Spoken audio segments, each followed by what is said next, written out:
10 ఏళ్ల బీఆర్ఎస్ పాలనలో దేవాదుల ప్రాజెక్టును పూర్తి చేయలేదని విమర్శించారు మంత్రి ఉత్తమ్ కుమార్. నామమాత్రంగా కట్టిన కాళేశ్వరం కూలిపోయిందన్నారు. 8.5 కోట్లు ఖర్చు పెట్టిన సీతారామ ప్రాజెక్టు నుంచి 1 ఎకరానికి కూడా నీళ్లు ఇవ్వలేదని మండిపడ్డారు.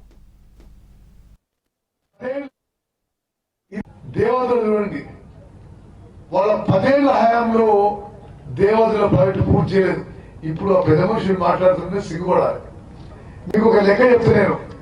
ఆ 10 ఏళ్లలో ఇరిగేషన్ పై 1.81 lakh crores 1.81 lakh crores ఖర్చు పెట్టి కాళేశ్వరంలో నామమాత్రం ఆయకట్టు కూలిపోయింది.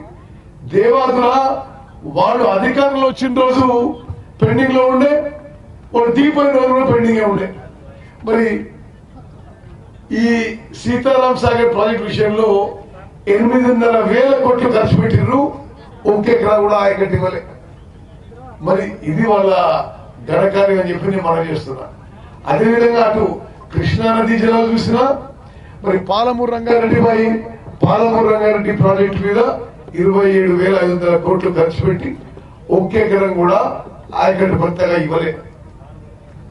కల్వకుర్తి, నెట్టెంపాడు, భీమా, కోయిల్ సాగర్ ఏవి వాళ్ళు అధికారంలో వచ్చిన రోజు మరి పెండింగ్ లో ఉన్న ప్రాజెక్టులు దిగిపోయే రోజులు కూడా మరి పెండింగ్ లోనే ఉన్నాయి.